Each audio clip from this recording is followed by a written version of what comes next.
الحمد لله نحمده ونستعينه ونستغفره ونؤمن به ونتوكل عليه ونعوذ بالله من شرور أنفسنا ومن سيئات أعمالنا من يهده الله فلا مضل له ومن يضلله فلا هادي له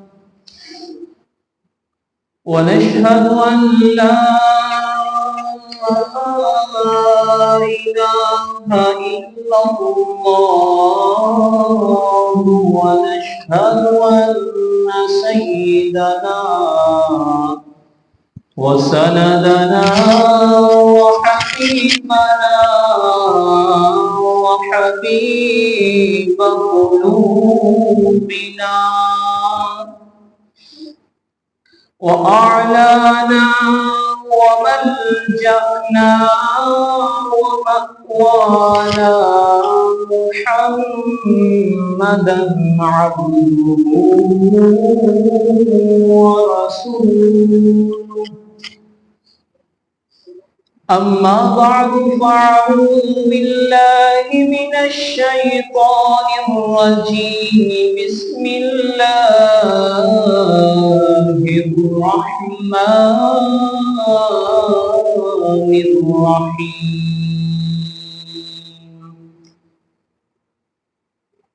ولا تحسبن الذين قتلوا في سبيل الله أمواتا بل أحياء عند ربهم يرزقون آمنت بالله صدق الله العظيم وصدق رسوله النبي الكريم الأمين رؤوف رحيم ونحن على ذلك لمن الشاهدين والشاكرين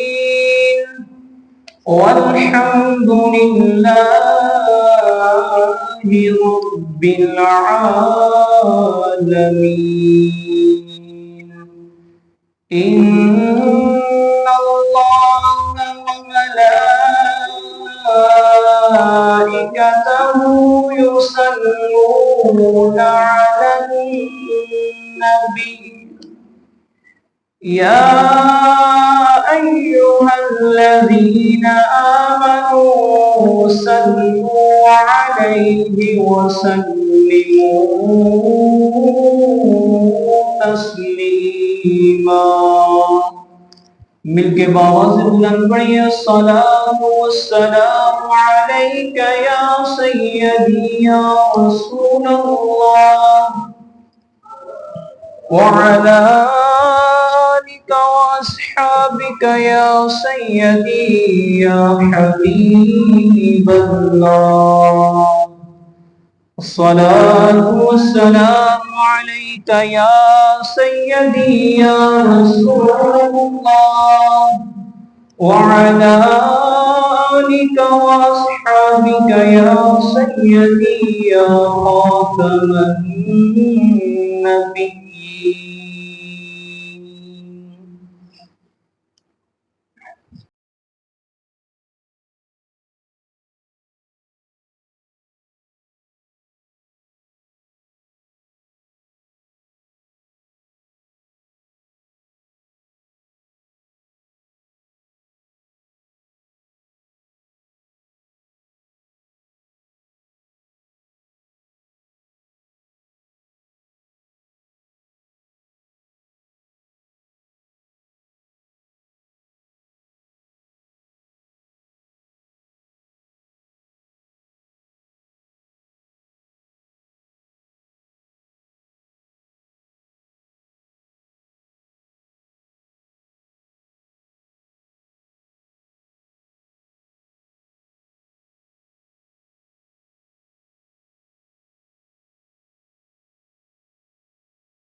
مجرم ہوں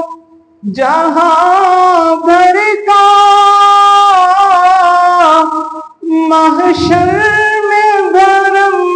رکھنا،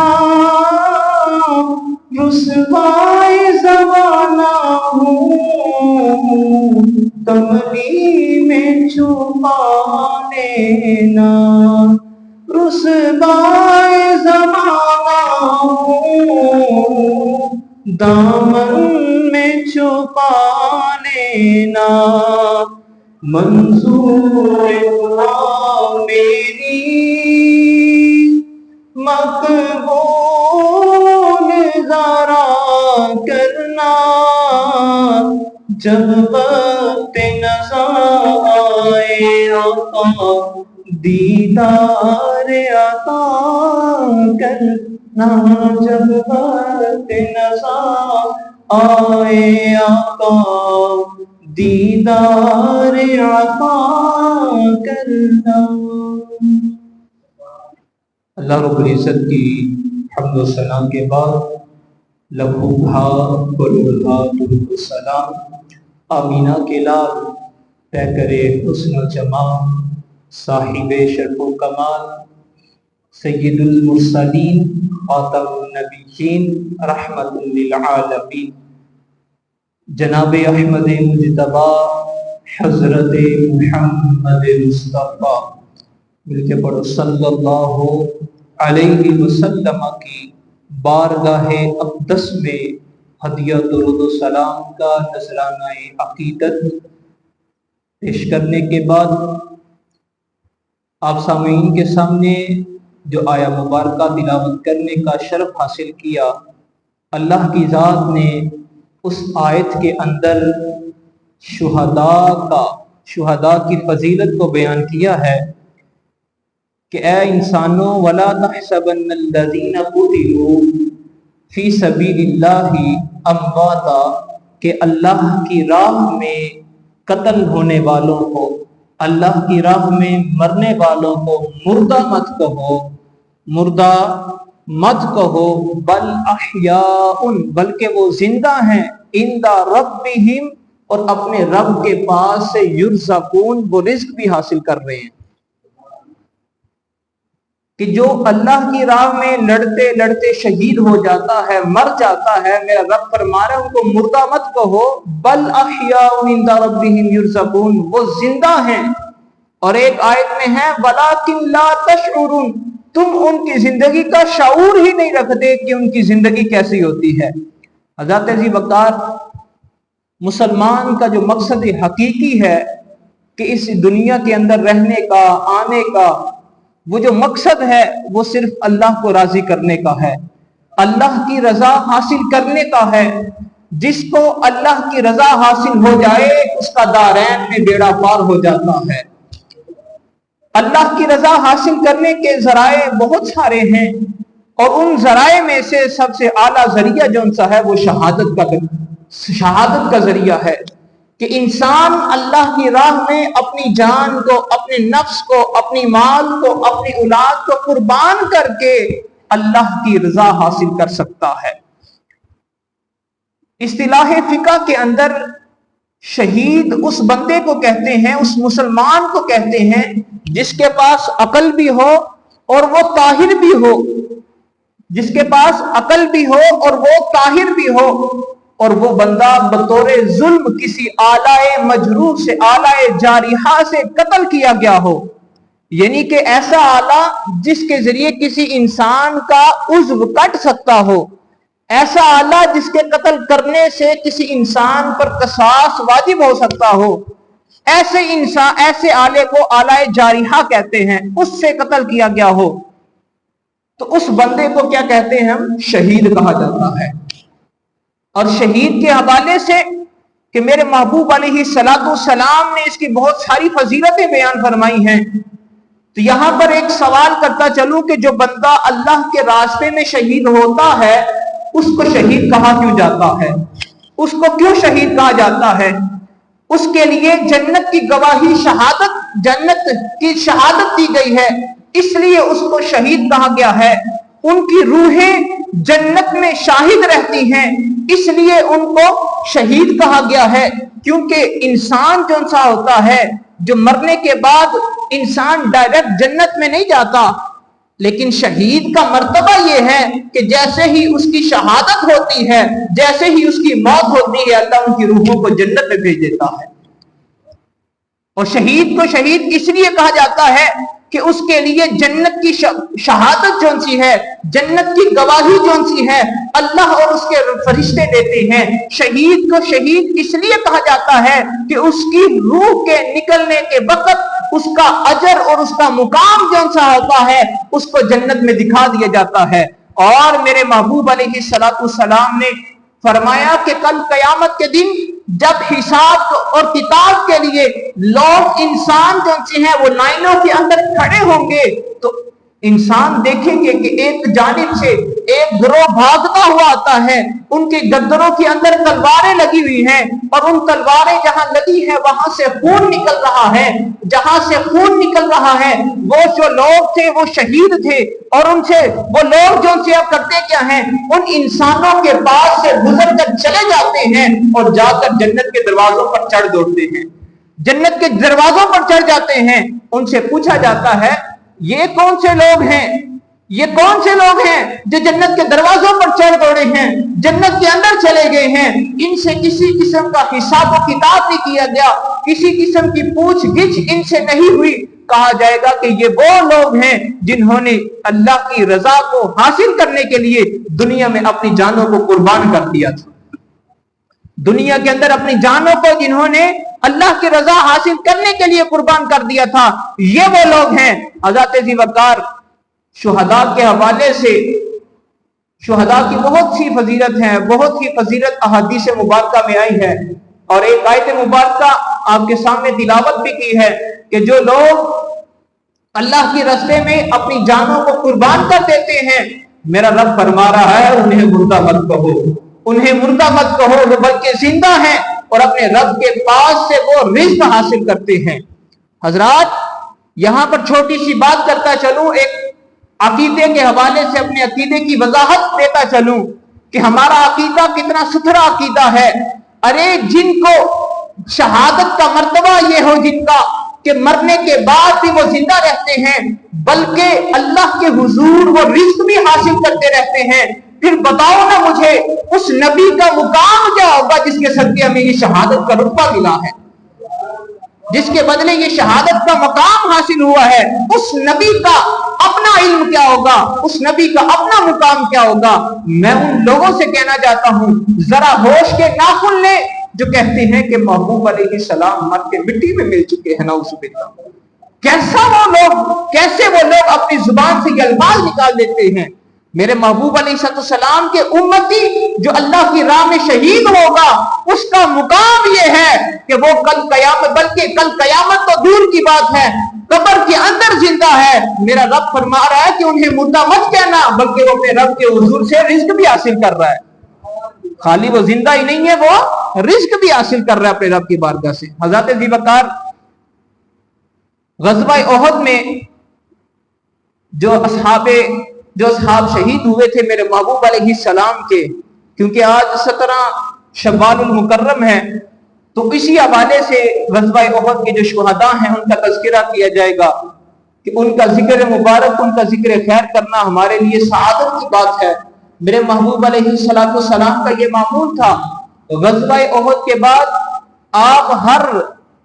ہر سال اسی دن جس دن غزوہ احد ہوا تھا، آپ غزوہ احد کے جو شہداء ہیں ان کے مزارات پر جاتے تھے اور ان کے لیے دعائیں کیا کرتے تھے، ان کے لیے دعائیں مانگا کرتے تھے۔ یہ میرے محبوب کا ایک شعار ہے، ایک طریقہ ہے۔ الحمدللہ ہم بھی اسی شعار کو اپنائے ہوئے آج اپنے محبوب کے ان صحابہ کا ذکر خیر کریں گے جنہوں نے اپنی جانوں کی پرواہ نہ کرتے ہوئے اپنی جانوں کو اللہ کی راہ میں قربان کر دیا تھا، اسلام کی خاطر قربان کر دیا تھا۔ حضرت ذی وقار جناب حضرت حنظلہ رضی اللہ تعالی عنہ حضور علیہ السلام کے بڑے ہی وفادار جانثار صحابی ہیں۔ آپ کی عمر مبارک جو سی ہے تقریباً 18 سال ہے، 18 سال کے نوجوان ہیں۔ ابھی شادی ہوتی ہے، شادی کی پہلی رات ہوتی ہے، پہلی رات اپنی زوجہ کے قرب میں گزارتے ہیں. جب زوجہ سے وہاں ملاپ ہوتے ہیں، صبح کا وقت ہوتا ہے، صبح کے وقت کانوں کے اندر ایک آواز آتی ہے، کان کے اندر ایک آواز پڑتی ہے. وہ آواز کیا ہوتی ہے؟ الجہاد الجہاد الجہاد. صحابی کا، حضور کا حکم آ گیا ہے کہ چلو جہاد کے لیے نکل چلو، جہاد کے لیے اٹھو، چلو آؤ میدان جہاد میں جانا ہے. جناب حضرت حنظلہ رضی اللہ تعالی عنہ، حضور کے وہ وفادار صحابہ، حضور کے وہ وفادار جانثار صحابی، آپ سوچتے ہیں کہ دیکھتے ہیں کہ مجھ پر غسل فرض ہوا ہے، اب کیا کروں؟ وہاں پر حضور کا حکم بھی آ گیا ہے، حضور کا پیغام بھی آ گیا ہے. اگر حضور کے حکم کی عمل میں تاخیر ہو گئی تو میرے اعمال ضائع ہو جائیں گے، اب کیا کروں؟ دل سے پوچھتے ہیں، اے دل بتا تو صحیح، حضور کا حکم بھی آ گیا ہے، وہاں پر مجھ پر غسل بھی واجب ہے، اب کروں تو کیا کروں؟ کیا غسل کر لوں پہلے یا میں اپنے محبوب کے حکم کی تعمیل کر لوں؟